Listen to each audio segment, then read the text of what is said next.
Eu gostaria de comentar um conceito bastante polêmico. Dá pra dizer que ele vem sendo bastante debatido nos últimos dias, mas a verdade é que ele está sempre sendo debatido, sempre acontece alguma coisa que faz ele entrar em questão, que é o conceito de liberdade de expressão.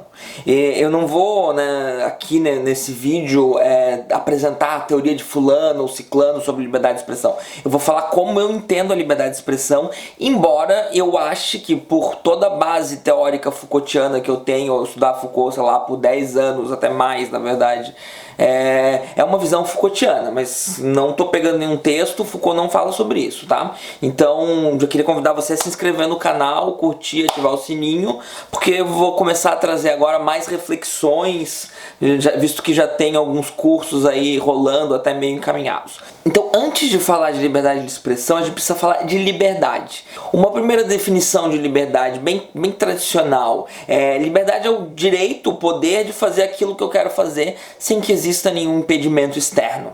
Bastante simples, né? Nem tanto. O que acontece? Quando eu quero fazer o que eu quero sem ter nenhum impedimento externo, muitas vezes o que eu quero fazer vai invadir a liberdade do outro. Então o que nós na sociedade viemos tentando fazer? Nós viemos tentando restringir a liberdade de alguns indivíduos para que a liberdade geral aumente. Então a primeira lição que você precisa ter sobre a liberdade: a restrição de algumas liberdades aumenta a liberdade. Não a liberdade daquele que tem ela restringida, mas de modo geral. Então vamos pensar assim, a pessoa quer assassinar ou quer estuprar, por exemplo. Pô, a gente já tem certo consenso aí de que assassinato e estupro é algo bastante duvidoso e que restringir a liberdade do assassino, restringir a liberdade do estuprador, aumenta a liberdade dos outros. Embora ainda já existisse essa restrição, a gente já corre sérios riscos, imagina se ela não existisse. Então o que a gente entende aqui? A gente entende que sim, algumas restrições são bem sucedidas e essas restrições aumentam a liberdade de modo geral. Se a gente parte desse princípio, a gente surge um outro problema, não mais o de se a liberdade assume ou não assume restrições. Liberdade só existe na medida em que existem restrições, senão o que a gente tem não é liberdade, é a lei do mais forte.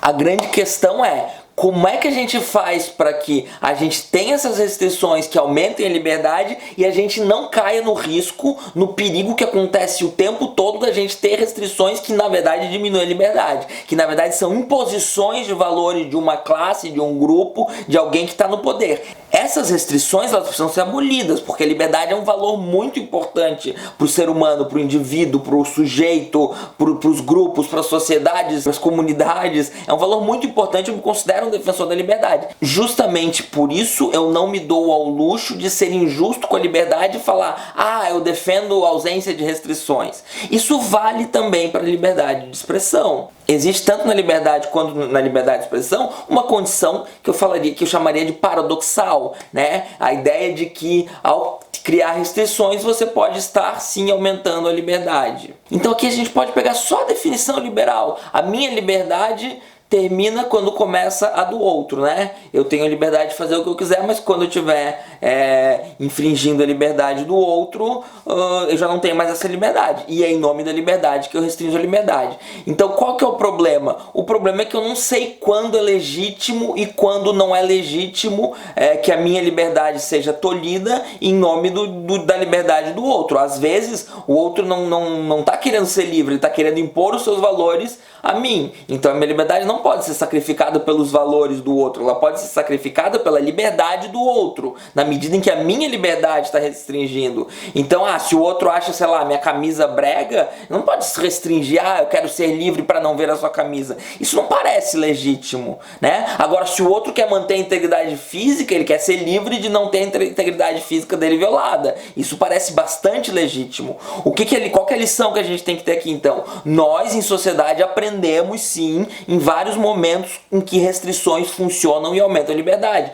O assassinato, o estupro ou proibir as pessoas de usarem a camisa que elas querem são casos em que a gente nem tá discutindo porque parece tão natural. Isso que a gente nem entende em termos de restrições. Deve ter gente pensando, ele não está falando de restrição. Não, estou falando de restrição, mas naturalizamos tanto, é tão óbvio, é tão banal, que a gente nem entende em termos de restrições. Então quando alguém fala, por exemplo, eu defendo liberdade de expressão sem nenhuma restrição, essa pessoa está equivocada, é um equívoco filosófico. O que acontece é que todas as restrições que essa pessoa defende, e essa pessoa defende, eu já ouvi milhares de pessoas falarem que defendem liberdade de expressão sem restrição, eu sempre interrogo essa pessoa e sempre vejo que essa pessoa na verdade tem uma quantidade tão grande de restrições que eu fico até chocado. Então essa pessoa está cometendo um equívoco filosófico, que é o de achar que ela não tem restrições simplesmente porque ela naturalizou as restrições. Ela aceita elas como dadas, ela aceita elas como tão naturais, como tão banais, que ela nem entende como restrição.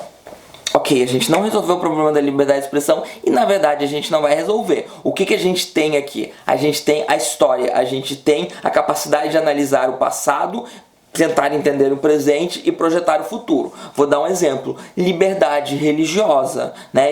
Permitir que as pessoas se expressem religiosamente, então também é uma liberdade de expressão, é uma coisa que dá certo. Forçar as pessoas a terem uma religião, não deixar que elas tenham a religião que elas querem, ou não tenham nenhuma religião se for o caso, a gente já entende hoje que é uma violação da liberdade de expressão que sempre dá em algo errado. Então a humanidade por muito tempo e ainda hoje lutou e debateu muito, matou-se muito em nome de liberdade religiosa, e isso sempre foi catastrófico. Então o Estado laico já é um sucesso. Ele só não é um sucesso quando ele não é aplicado. E veja bem, eu não estou dizendo Estado ateu, porque também existiram estados que professavam ateísmo, e isso também não funciona, tá? Então obrigar as pessoas a terem a religião que elas não querem ter, obrigar elas a não terem religião, não funciona. O Estado laico é o único tipo de Estado que aumenta a liberdade de expressão, aumenta a liberdade como um todo dos indivíduos, a liberdade de expressão, a liberdade de crença, a própria liberdade de ação dos indivíduos. Então isso hoje em dia é quase um senso comum entre as pessoas que pensam em liberdade, entre as pessoas que lutam pela liberdade. Então é mentira que não tem como aprender com a história. A gente aprende com a história e a gente entende então que ao restringir a liberdade daqueles que querem ter uma religião confessional e impor confessionalmente a sua religião, a gente aumenta a liberdade.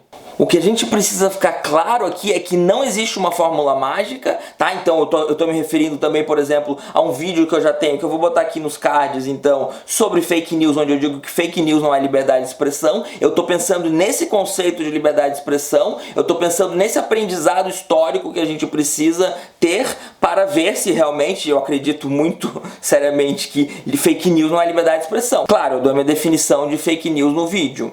E com certeza nós iremos errar ao fazer essas restrições. Às vezes a gente acha que está sendo tolerante, mas na verdade estamos sendo intolerantes. A grande questão é que o fato de que a gente vai errar não é motivo para que a gente não tente aumentar a liberdade com essas restrições. Um bom exemplo é o próprio sistema jurídico. A gente pune pessoas quando elas cometem crimes. Existe sistema jurídico perfeito? Não. Todo sistema jurídico vai punir inocentes. Todo sistema jurídico vai ter seus erros, inclusive estão de parabéns, eu diria, né? Eu como Foucaultiano, como alguém que estudou a questão das prisões, a questão da punição, da normalização, acho que estão de parabéns em quão higienistas, em quão hierárquicos, em quão só punem pobres, de preferência negros, e deixam ricos, brancos, de preferência isentos de qualquer coisa, podem cometer muitos crimes por aí sem ter nenhuma punição. Então é bem problemático o nosso sistema jurídico, mas não tem ninguém advogando a inexistência de um sistema jurídico só porque ele comete erros.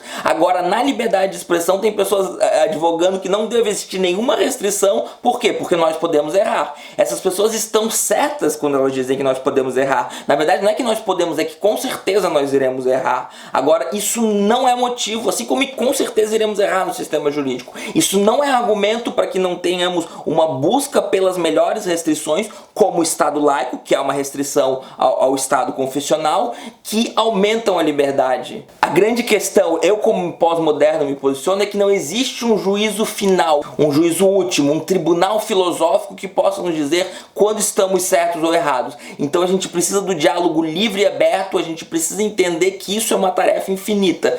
A gente vive hoje um momento onde tem duas coisas, então, que são as fake news, entendidas definidas como a criação, a fabricação de fake news e a propagação em massa delas, tá? Não é qualquer tiozão que compartilha alguma besteira aí, uma fake news no Facebook que deveria ser punido, não é isso que eu tô dizendo. Assistam o vídeo, tá?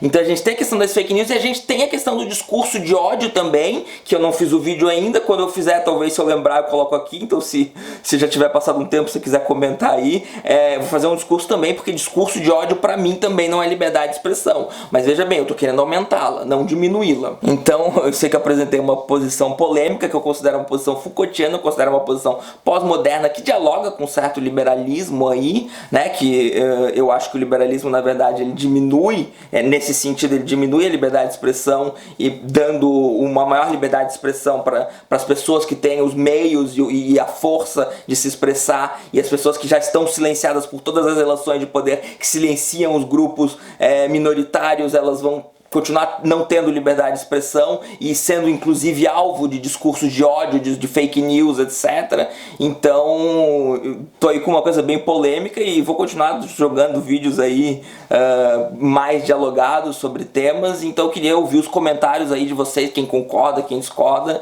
e o que é liberdade de expressão, até para quem sabe fazer mais vídeos respondendo.